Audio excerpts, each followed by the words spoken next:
Welcome back. Before we start this episode, an important message I want to give out to everybody here watching.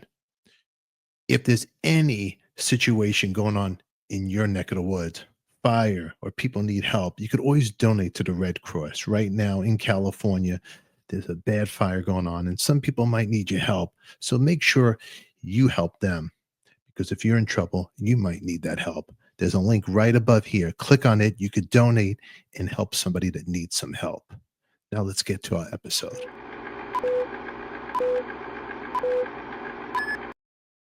Imagine having a front row seat to the lives of legends. Mike Stone takes us on a heartfelt journey through his unique relationship with Priscilla and Lisa Marie Presley. After years of working with legends, Mike Stone is here to share his untold stories that will change how you see these icons. What secrets did Priscilla and Lisa Marie Presley share with Mike Stone? Stay tuned to find out.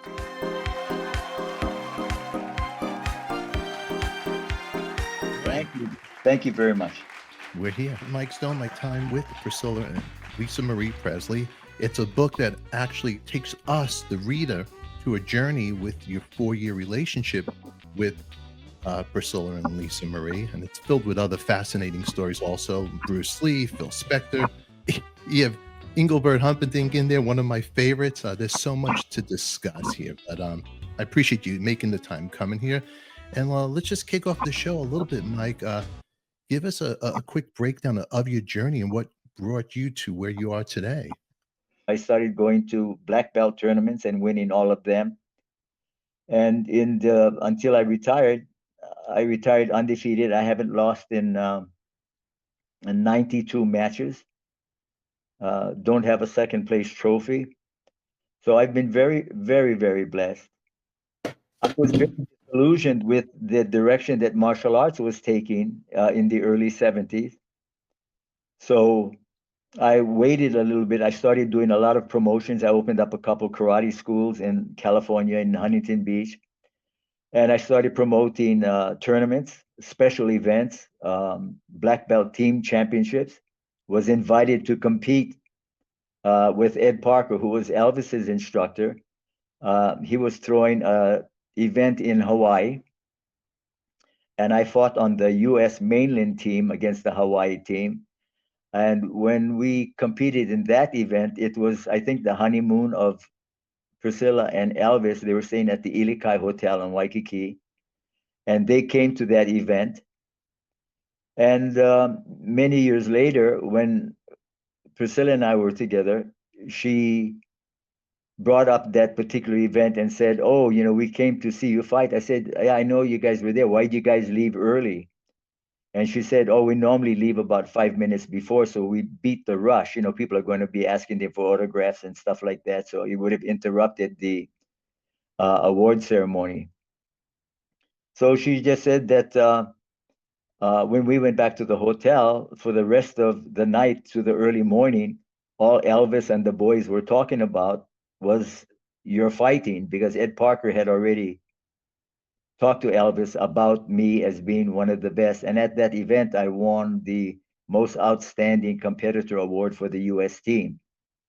So I think that's where maybe an interest started, or she said it was when she first became interested in me because of my abilities and skill. And Elvis was very impressed with it. So, and then just one thing led to another. Then I eventually I went to Las Vegas for about 4 or 5 years. I worked as a bodyguard for Phil Spector for a while, Engelbert Humperdinck for a while. It's just funny when you mention Elvis seeing you fight, because here he is. He's getting into it because he was into karate, as we all know, and he's seeing you fight, and he's like so into that to move forward later on, just to see this guy that he liked, and then he sees you with his wife later on. How it must have tripped his ego and his head out, which, as a man, men have egos and they get crazy.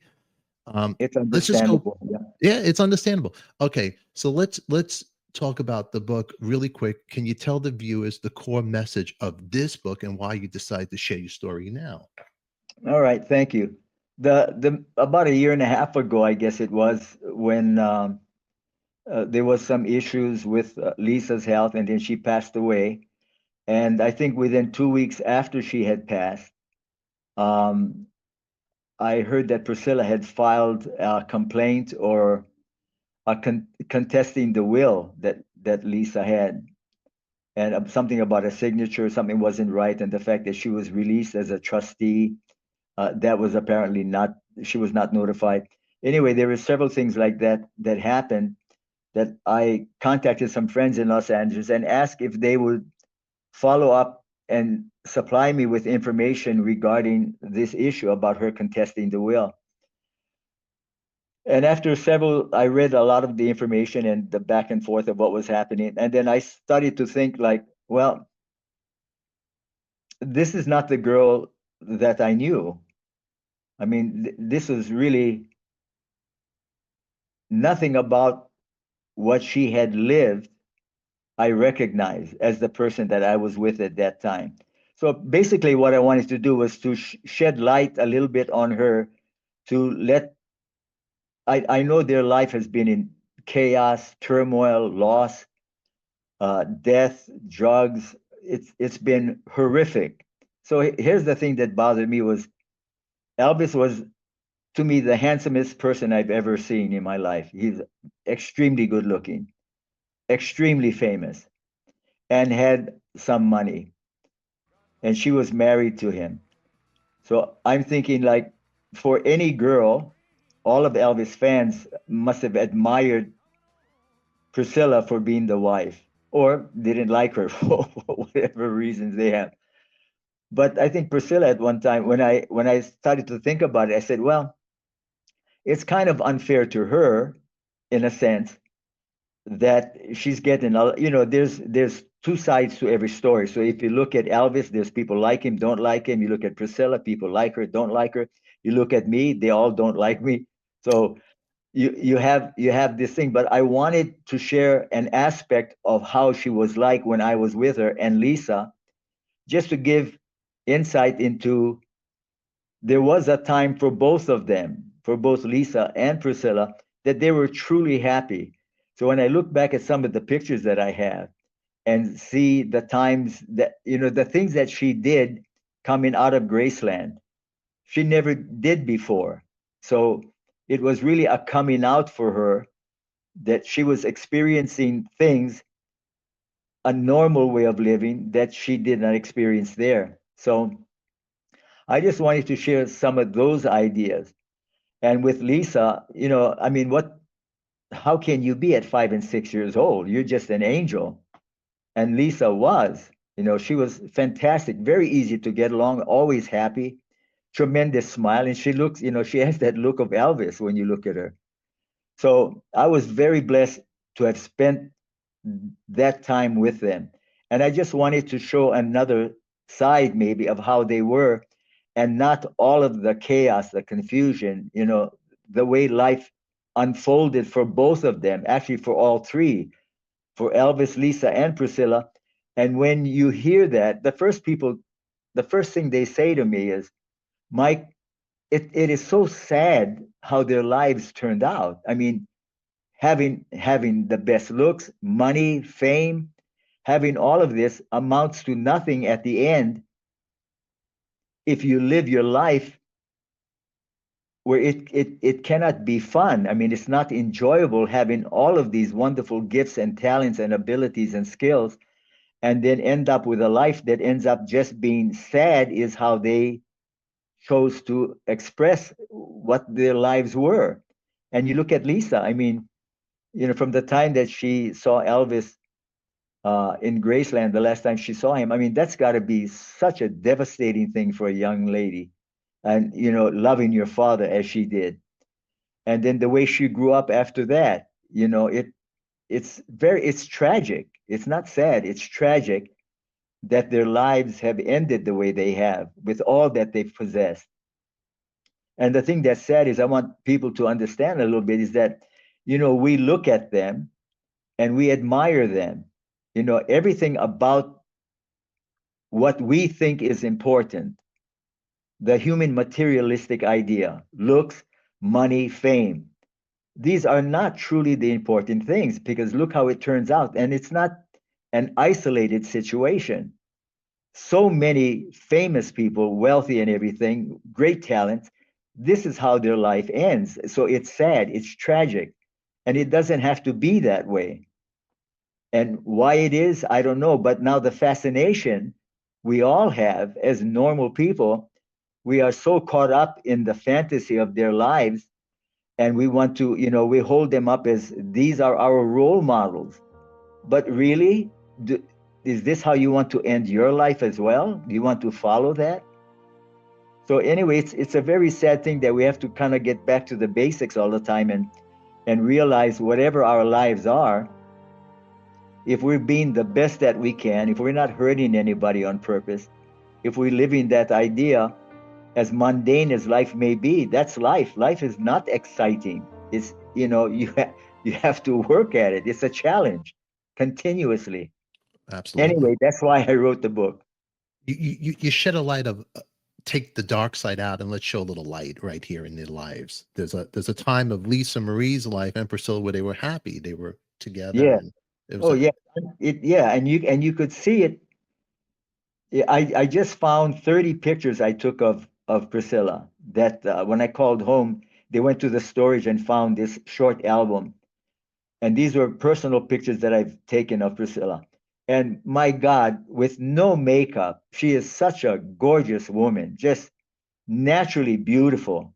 So she didn't need anything to enhance her appearance. But at some point in her life, apparently she wasn't satisfied with that. So when you start changing your physical appearance and the way she looks now, that's again, you can say it's tragic and it's sad, because somebody so naturally beautiful, don't aren't they sad? Don't they know in their heart that it's who they are inside that is the beauty? It's not the exterior look. So, it's very sad. It's very sad. it's very sad. And I know I spoke with you before. I went to Graceland, and just we're fascinated as fans of the music and all that. But when you go to Graceland, there is a bad taste on your taste buds when you walk out, because you see Lisa Marie, you see her son next to her, you see Elvis. Just the whole thing is a dark. It's very dark. You don't walk Yeah. away feeling good. For me Yeah. personally.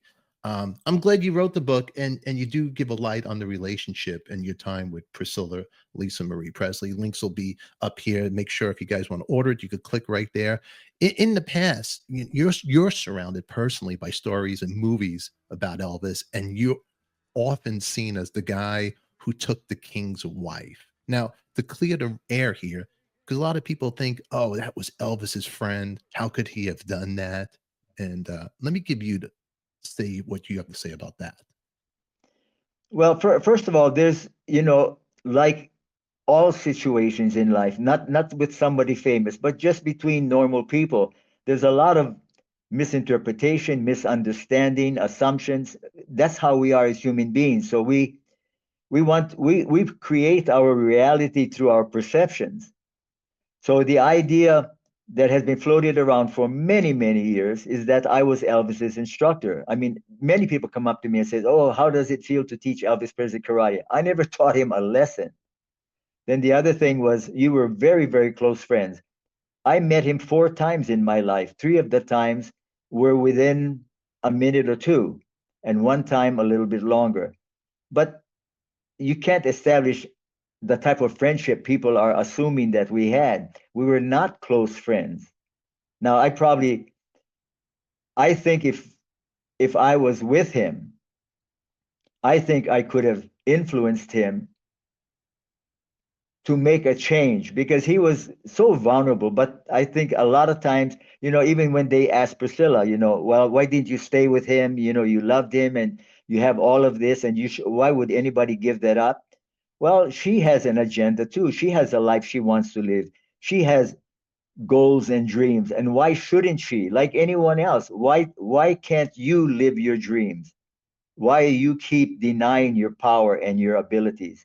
So listen, we all go through this. I was never that close to Elvis, so I didn't think that I did anything against him. I'm not going to go out and try to hurt him. I was as selfish as anyone else. I was trying to make myself happy, and Priscilla gave me an opportunity of a lifetime for somebody that was ugly, poor, and not famous. I mean, like you said, what can it do to a man's ego if Elvis was damaged by what had happened? Uh, we all going to suffer that. My ego was confronted, and I took the easy way out. So it's a choice I made. I had to I had to accept the results, outcomes, and consequences of my choices, and I did through the hatred and negativity of other people perceiving me, and that's the price I have to pay. But my point is, can you imagine the people that still feel this way today after 50 years? I am sad for them. I am sad that if you hear my name, it throws you back 50 years into your life and you're bringing that negative energy into your present existence. I mean, it cannot be a happy life if you're living that far back in the past and just the mention of my name makes you upset and you may not have ever met him once in your life. That's So true. It's true. yeah. In Well, the book, I think it is, but people have their own idea what's e- true. everybody has their own idea. Let me ask you, when you see yourself being portrayed in a movie, because there's been lots of movies of Elvis, and there's always a different Mike Stone in there. How's that make you feel? What when you're watching it or you see that and they portray Well, you? yeah, no, it doesn't. Listen, I've done movies. I understand how they work. I know how you put them together. I know the basic concept of it. But let's take the last movie that Priscilla did. She obviously had a tremendous say and impact in how who was casted to play me, what the role was going, how was she going to show the relationship, and she showed it the way she wants to show it now, that I was just the instructor. There was no romantic relationship. And all of this, she's in denial. And for whatever reason, she's doing it now. I don't know what her legacy is going to be. But I can't do nothing about it. So I'll just accept it. If I can't do anything about it, if people want to believe what they want to believe, they will do that. I'm not here to change anybody's mind, but maybe we should all just grow and evolve and become a little bit more tolerant. Like you said, when you get older, you become more patient, more Mhm. wise, more understanding. But some people have not. They're still living 50 years ago. So that's sad. Absolutely. In the book, you mentioned wondering why Priscilla chose you. Do you feel like she had an agenda? Perhaps there was a way to get back at Elvis? Well, again, being honest, my ego at the time believed it was me, you know, because I did think, with she could have picked 1,000 guys in Hollywood that were very much more handsome, had more money, and more famous than I was, for sure. So why did she pick me? And I'm sure that's the question a lot of the fans had. Why this guy, this obscure guy that's just a karate instructor? I mean, she will have to answer that. I can't. But when she picked me, for whatever reason she had at that time, I wanted to believe it was because of who I was, the Mm, person that I was. So that was my ego trip. And, if that was not the reason she selected me, then for 4 years she lived a lie where I lived my truth. I wanted to believe that this was the truth, and I did the best I could to be a good partner. yeah, So, four yeah. years. It's a long time. Now, the one thing that I'm interested in, and I'm sure a lot of the viewers are out there. You in the book, you talk about the phone call, Elvis. You taking the phone, confronting Elvis because he was threatening you, all this crazy stuff. Can you I just gotta ask you, man, really quick. It baffles it's like the king of rock and roll versus the king of martial arts. It would be the best pay-per-view, make millions right now, better than the Jake Paul fight in Tyson. If it was out today, if you went back in time, that Yes. phone call, you grabbed the phone. What was that? I gotta be a fly on the wall. Can you tell us that story really quick? Yeah, Priscilla was, she got a call and she started to cry on the phone. So I asked what she's crying about and she wouldn't answer. And then she was not really talking, she was just listening. And then, 3 or 4 or 5 minutes into the call, she kept crying and crying more. So I said, "Who is it?" And she wouldn't say. And then I said, "Is that Elvis?" And she kind of nodded her head. So I said, "Give me the phone." And she wouldn't do it initially. I said, "Give me the phone." So I took the phone from her. And then when I put the phone to my ear, actually what I initially heard was actually heavy breathing. I mean, it was like somebody was having difficulty breathing. And then I said, "Hello." And then he said, "Oh, um, I'm going to come over there and make you beg for your life." I said, "What? Make me beg for my life? Wow."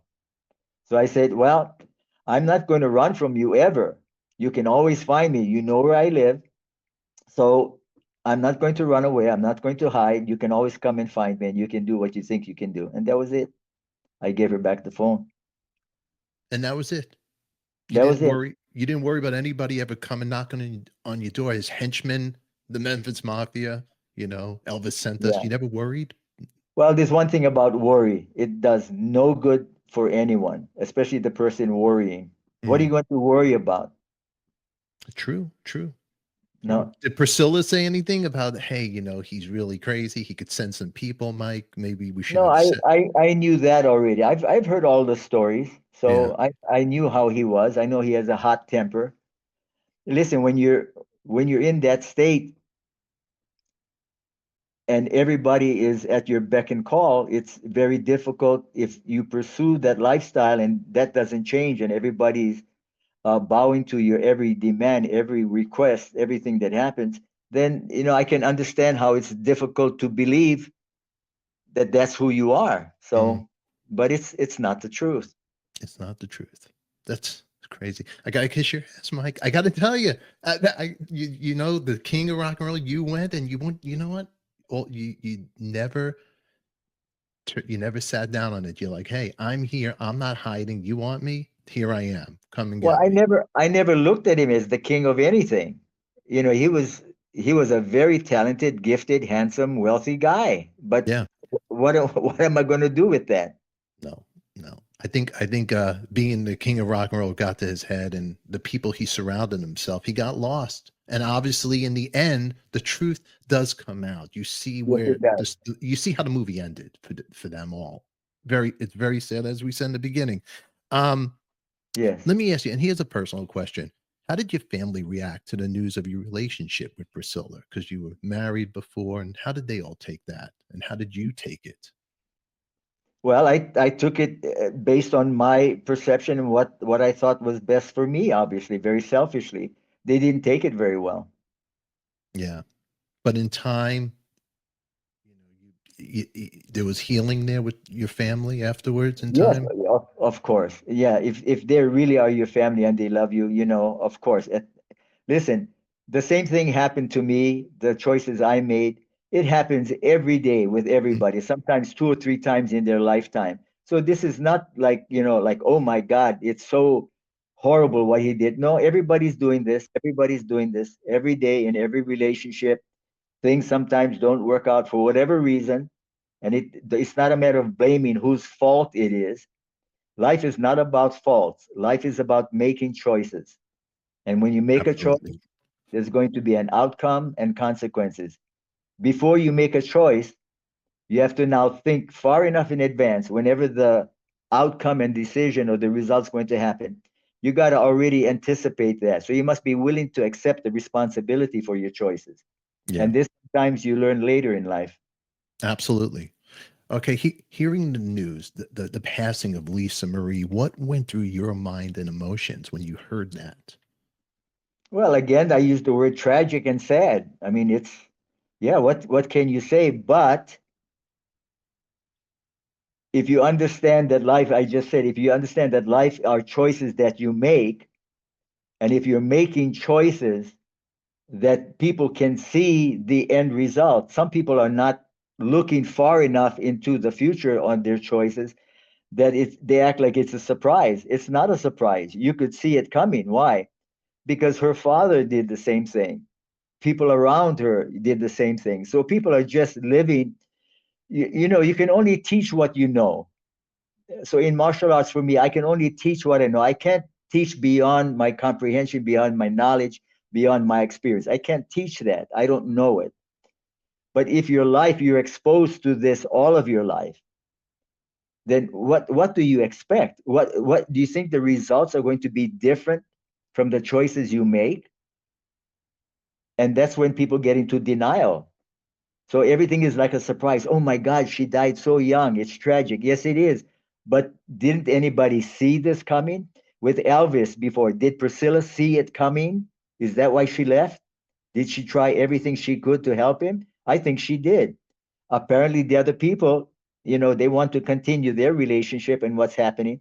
So everybody has an agenda. Everybody has a reason why they do things. And it may not be harmonious for everybody. It may be agendas that is just for you. I understand that. Yeah, absolutely. After the breakup with you and Priscilla, did you guys ever bump into each other in the world of Hollywood, or no? That was it. No, but I bumped into Priscilla. I mean, to with Lisa one day. She was about, I think, 14. I think she was actually living or staying at Scientology, and we had gone to a movie at Universal Studios, and I had just walked away from getting the tickets, and then I just turned to look back, and I saw Lisa, and she was with a young guy, and she turned. We were maybe about 25, 30 feet away from each other, and she turned and she mouthed. I saw her lips move, and she said, "Oh, that's Mike Stone."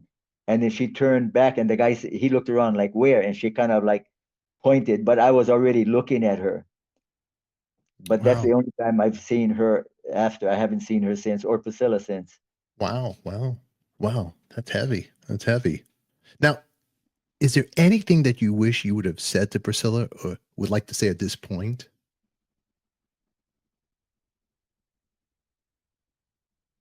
Gee, that's a very, very, very good question. And the thing that I would like to say is probably even for myself, because I made negative choices, I made wrong choices. I did things that hurt some people, which was not my intention. My intention was to make me feel better. So I'm sure she's making choices that she feels is the best for her at this time in her life. So, and I'm I'm the last one to give any advice about anything. So no, I don't think I would say anything. And even if I did, I don't think she would have taken my advice. I don't think so. Mr. Mike Stone, his book, My Time with Priscilla and Lisa Marie Presley. You could get that book. Links will be in the description. It's a great read from a great guy. And Mike, you know what? It's I gotta give you props, man. To put your heart out in this book, it probably wasn't easy to write, and you probably there's a lot of emotions that ran through your mind putting this down here.